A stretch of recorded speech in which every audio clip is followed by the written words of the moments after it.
Salve, salve rapaziada, ligado aqui no canal do Beiço, tamo de volta com mais um vídeo com informações aí do nosso tricolor do Morumbis pra você aí de casa, tudo revelado. Eu vou te trazer os bastidores aí dessa situação do São Paulo e também, rapaziada, de um goleiro do rival sem cor que quase foi parar no São Paulo. Inclusive o Carlos Miguel foi aprovado no São Paulo, viu? Vou te contar os detalhes disso e muito mais a partir de agora.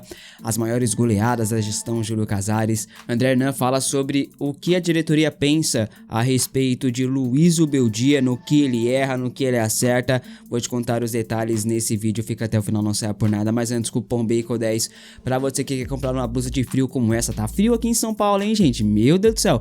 Vai lá na Centauro que tem essa blusa aqui maravilhosa com capuz, ó. Capuz inclusive em vermelho.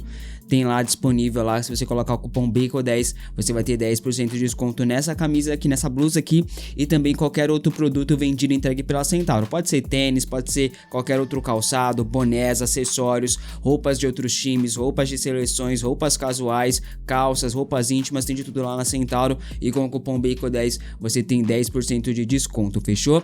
Links aqui na descrição do vídeo. Bom, rapaziada, vamos fazer aqui um resumão rapidinho. Primeiramente, o Rodrigo Nestor, que saiu substituído na partida contra o Vasco, ele realizou exames médicos, mas nesses exames não foi detectado nenhum tipo de lesão, tá? Apesar disso, ele deve ser desfalque do São Paulo para a partida de amanhã contra o Criciúma no estádio do Morumbis pelo Campeonato Brasileiro. A tendência é que o Ubeldia poupe o jogador aí para não correr muitos riscos aí de novas lesões aparecerem, fechou? Outra coisa que eu quero falar também agora é em relação à situação aí da mini crise no São Paulo, podemos dizer assim? Acho que sim.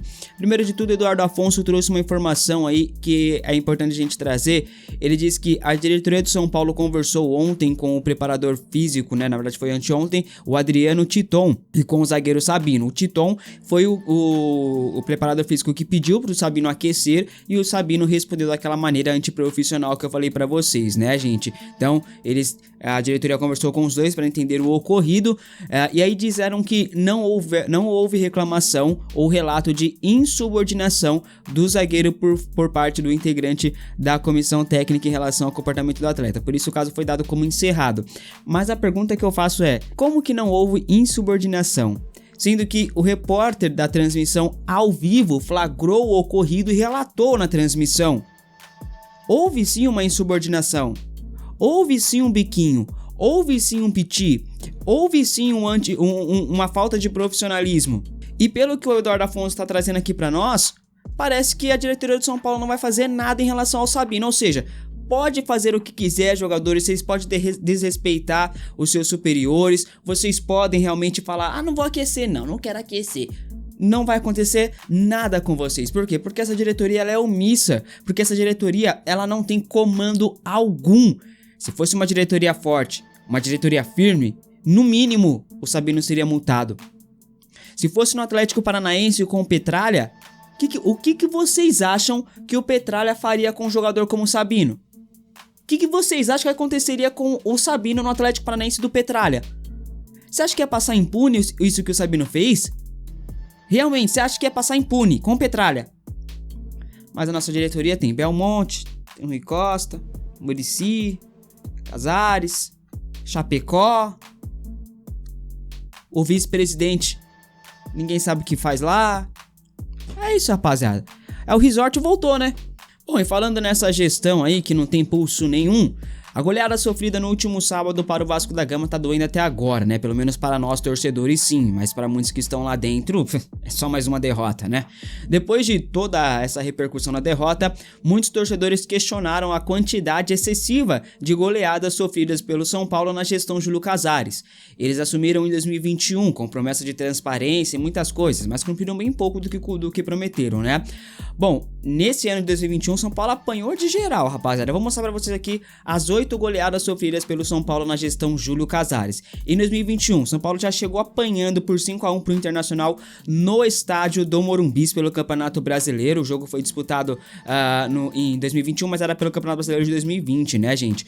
Depois, tomou uma ataca do Flamengo 5-1 pelo Campeonato Brasileiro, 3-0 pro Palmeiras na Libertadores, 4-0 para o Flamengo, jogando em casa no Morumbis pelo Campeonato Brasileiro, 3-0 pro Grêmio pelo Campeonato Brasileiro também. Aí vamos para 2022, 4-0 pro Palmeiras na final do Campeonato Paulista, naquele jogo vergonhoso, naquele jogo vexatório, onde o São Paulo tava fazendo o senhor Jandrei. O senhor Jandrei tava fazendo cera com 2 minutos de jogo.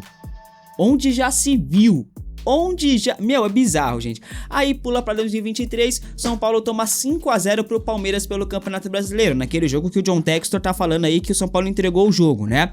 E aí em 2024, o São Paulo apanha pro Vasco da Gama, que era um dos últimos colocados do campeonato, numa draga danada, sem treinador, sem a SAF ruindo lá dentro, dá uma bagunça geral lá no Vasco, sem torcida, São Paulo apanhou, né? É uma gestão que coleciona goleadas, que coleciona vexames, que realmente é um fato isso, tá, gente? Mas também é uma gestão que nos tirou da fila de títulos, realmente. E também trouxe o título inédito da Copa do Brasil. Eles tiveram participação sim, né, gente? Tem acertos e tem erros, como toda gestão no futebol brasileiro. Muito mais erros do que acerto, mas tudo bem. Eu só questiono, na verdade, a falta de transparência dessa diretoria, dessa gestão, em alguns momentos. Mas, no geral, não é uma gestão ruim. É apenas uma gestão soberba mesmo. E falando nessa gestão, o André Hernan trouxe algumas informações em relação ao Zubeldia e o que essa gestão pensa em relação ao treinador. Veja só. Não tem treta nenhuma entre Zubeldia e elenco do São Paulo. O que o departamento de futebol detectou é que tá faltando ao Zubeldia um pouco do entendimento do que é o Campeonato Brasileiro e a importância de você pontuar fora de casa, de você vencer o seu jogo em casa. Por quê? Na análise da diretoria, nas conversas com o Zubeldia, é aquela coisa, agora só tá tendo brasileiro, então tem que pontuar, tem que estar lá em cima da tabela, tem que buscar o G4, buscar encostar nos líderes, principalmente em jogos em casa, onde o São Paulo tem ido bem. O Vasco, que é um adversário que estava fragilizado por más atuações, pela questão da demissão do Álvaro Pacheco, no pensamento, né, da direção, eram pontos que o São Paulo tinha que buscar. E aí você tem que usar o que tem de melhor no elenco, porque daqui a pouco você tem Libertadores, Copa do Brasil, com jogos do Brasileiro. E aí você pode poupar, de repente, nesses jogos de Brasileiro, quando você tem uma decisão em Libertadores ou em Copa do Brasil. Pô, mas vocês deveriam ter alertado o Zubeldia antes, né? Antes dele ficar poupando, mudando o time toda hora, deveria ter alertado ele desde quando ele chegou, né, rapaziada? Porque eles sabiam que ia ter esse momento de só disputa pelo Campeonato Brasileiro, porque a Libertadores só volta em agosto, se eu não estiver enganado, então eles já sabiam. Eu acho que o Zubeldia também já sabia. Eu acho que, na verdade, é mais uma desculpa, é mais a diretoria usando jornalistas como André Hernan, como André Plihal, como Arnaldo Ribeiro, usando esses jornalistas pra limpar a barra deles. Eu não estou questionando os jornalistas porque eles recebem informação, eles têm que apurar e aí eles têm que passar pro espectador. Eles estão fazendo o trabalho deles. Mas a gente sabe que dirigente de futebol usa esse tipo de jornalista pra tentar limpar a barra. Eu não digo que eles estão comunados com o André Hernan, com o Plihal, com outros jornalistas pra limpar a barra. O que eu tô querendo dizer é o seguinte: eles passam a informação que eles quiserem para esses jornalistas e os jornalistas vão repassar para o público porque é de uma fonte oficial do clube. Então, eles podem falar o que quiser. Os dirigentes podem falar o que quiser para os jornalistas. O jornalista vai trazer a informação que o dirigente falou. Trabalho do jornalista. Agora, se o dirigente está falando a verdade ou não, aí, meu amigo, é outra história, né? E o Rames teve uma atuação de gala na estreia da Copa América. Foi eleito o melhor da partida com 2 assistências, jogando muita bola. Muitos já começaram a pedir o jogador novamente como titular no time do São Paulo, mesmo já sabendo que ele pouco quer aí jogar no São Paulo, né? Ele não tá nem aí pro tricolor. Essa bela atuação de James Rodrigues não muda em nada em relação ao seu futuro aqui no São Paulo. A diretoria do São Paulo segue querendo ali ele fora do clube. Ele está fora dos planos da diretoria e também da comissão técnica de Luiz Zubeldia, porque não tem a famosa intensidade, né?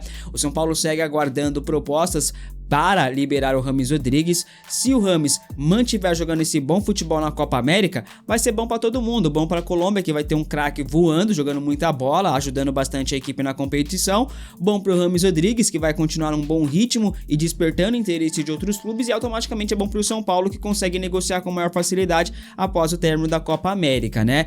Tem a informação de que o James está avançado com o clube da Espanha, só deve aí esperar a Copa América para deixar o tricolor. O Boca Juniors também tá de olho, mas sabe da dificuldade porque é questão financeira é bem complicado, né? Então, o Rames segue na mesma situação, não deve voltar para o São Paulo, tá? Mas é preciso realmente aparecer interessados com propostas, né? O São Paulo não vai dificultar em nada a saída do James Rodrigues, isso você pode ter certeza. vamos aguardar e torcer para que chegue uma proposta, né? Hoje afastado no Corinthians após negociação polêmica com o Nottingham Forest da Inglaterra, Carlos Miguel quase veio para o São Paulo. Isso aconteceu lá em 2021 e foi revelado nos últimos dias ao Globoesporte.com. Na ocasião, São Paulo buscava um substituto para Thiago Volpe, que era o titular na época, né? Campeão paulista e tudo mais. Jogando muita bola, inclusive, o Thiago Volpe. O Carlos Miguel estava se destacando no Boa Esporte ou no Boa Vista de... acho que foi no Boa Esporte ou Boa Vista. Acho que foi no Boa Esporte de Minas Gerais, tá? O goleiro de 22 anos pertencia ao Internacional, estava emprestado a esse clube, e o São Paulo analisou alguns vídeos, né, monitorou ali direitinho, fez aquela sondagem, e o nome de Carlos Miguel foi aprovado pela diretoria e comissão técnica do Tricolor na época, né, que era a gestão Júlio Casares já.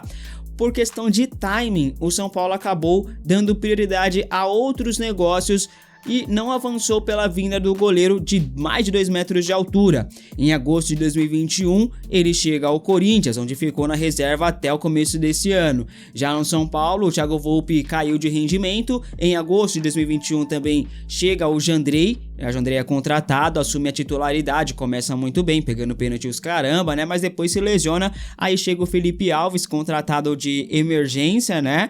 Por empréstimo, inclusive, começa bem também, mas não convenceu ninguém até o final do ano. Ele foi titular até o final do ano, mas não convenceu ninguém de que poderia ficar. Aí chegou o Dorival Júnior no ano seguinte, Felipe Alves já não estava sendo relacionado por Rogério Ceni e tudo mais. Chega o Dorival Júnior e aí já sabe, né, o que aconteceu, tretinha ali e tudo mais. Felipe Alves não jogou mais com a camisa do São Paulo, mas antes chegou o Rafael também e assumiu a titularidade por completo até com o Rogério Ceni, né? Talvez se o São Paulo tivesse contratado o Carlos Miguel lá na época, lá em 2021, hoje o Jandrei não estaria aqui, o Felipe Alves também não teria vindo, não sei nem se o Rafael teria vindo, né, rapaziada, a não ser que o Carlos Miguel tivesse uma proposta, aí tudo é suposição, né? Bom, o Carlos Miguel seria titular absoluto aqui, eu tenho certeza disso, mas com a incompetência da diretoria atual, eu tenho certeza que daria um mole, assim como o Corinthians deu mole em vender o Carlos Miguel por uma mixaria. Eu acho que a diretoria de São Paulo faria a mesma coisa. Você acha que poderia dar certo aí, ter dado certo Carlos Miguel no São Paulo se viesse? Comente aqui abaixo a sua opinião, obrigado por ficar comigo até aqui. Eu acho que foi um livramento, né? Porque esse cara se mostrou muito mau caráter, se mostrou um cara ingrato aí, então poderia ter feito a mesma coisa com o São Paulo. Livramento pra gente. Obrigado por ficar comigo até aqui, se gostou deixa o like, se inscreva no canal se não for inscrito, tamo junto, forte abraço, foi!